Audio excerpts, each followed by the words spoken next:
We love sharing the history and secrets of the Disney parks. Today we zoom in on Pandora, the world of Avatar, in Animal Kingdom at the Walt Disney World Resort.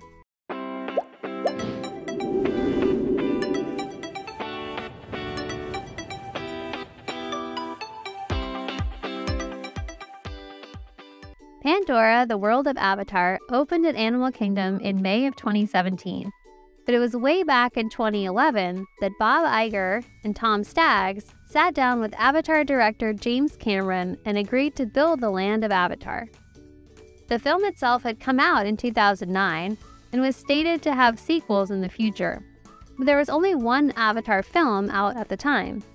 Many Disney fans seemed surprised that a single movie like Avatar, which admittedly was super successful, would get its own land.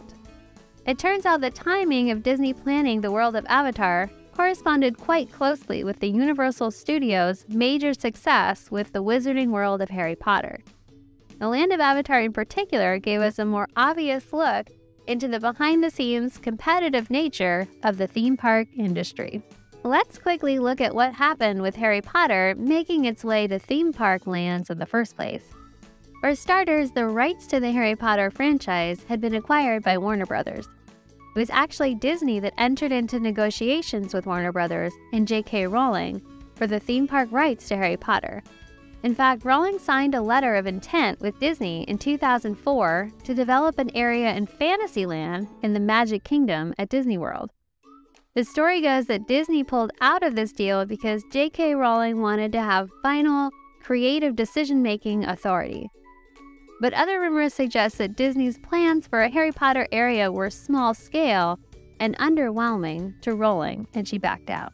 Regardless of why, Disney did not gain the theme park rights to Harry Potter. Universal did.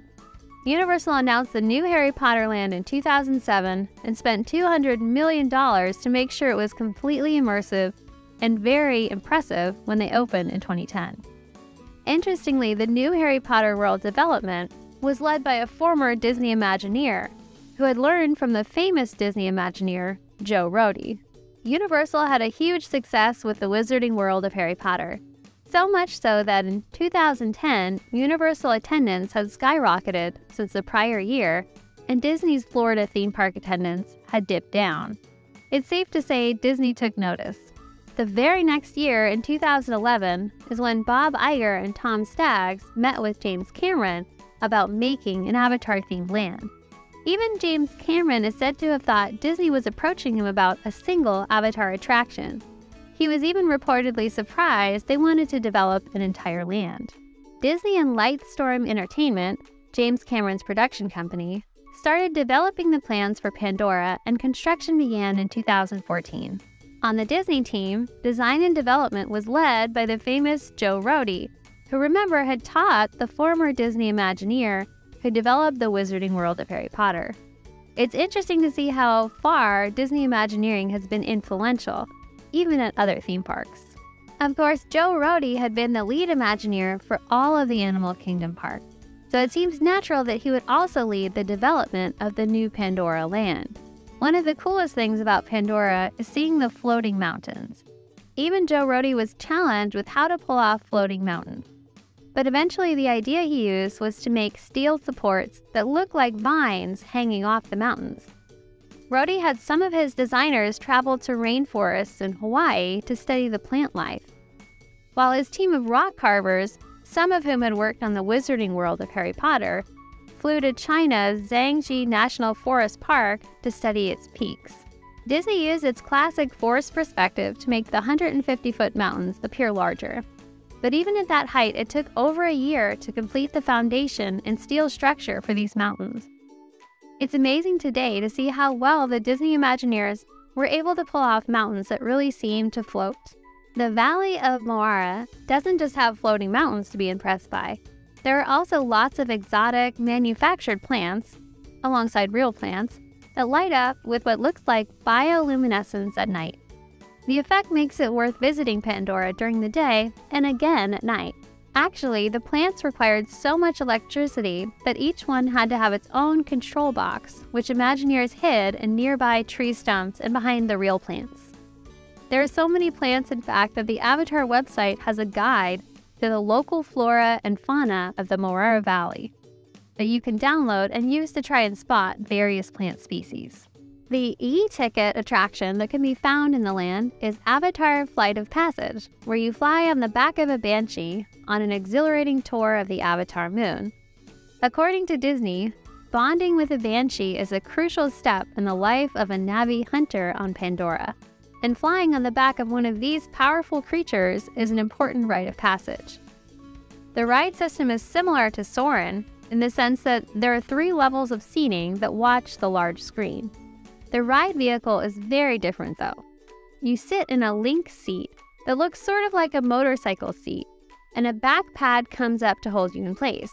The placement of your legs around the motorcycle-like seat allows the ride to make you feel as if the banshee is breathing.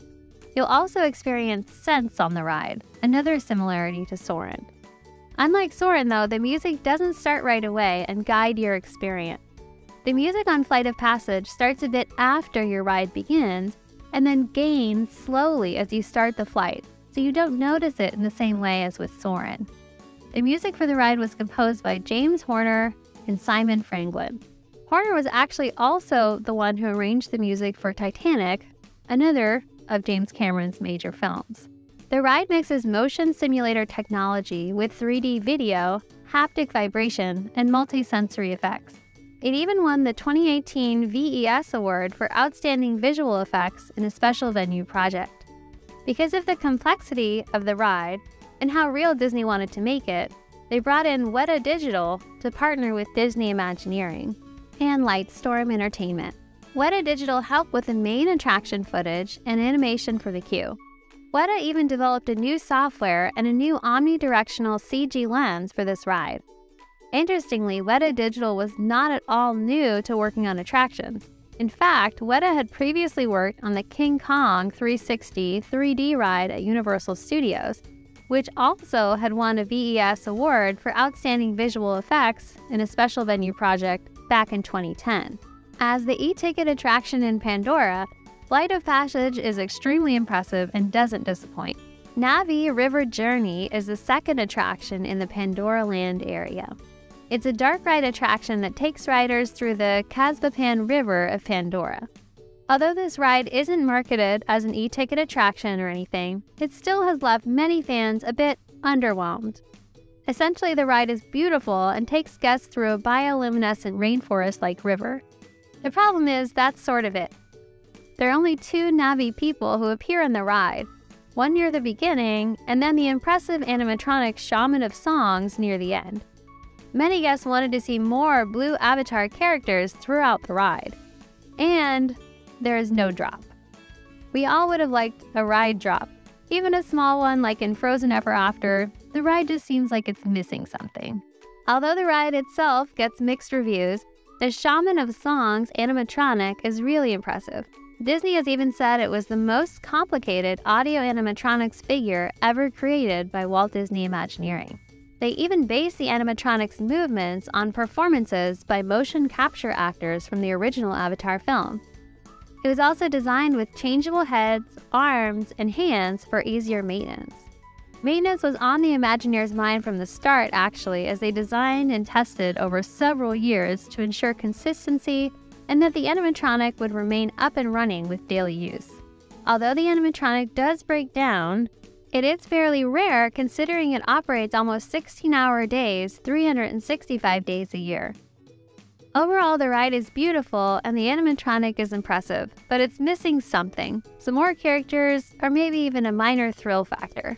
We love Pandora, the world of Avatar, and Animal Kingdom. We enjoy it more than the Wizarding World of Harry Potter. But our conclusion is that comparing these 2 lands comes down to personal preference, as both are incredibly immersive and amazing creative masterpieces. It's interesting to see theme parks competing though. Let us know which land you like better in the comments below, and if you like this video, make sure to subscribe for more.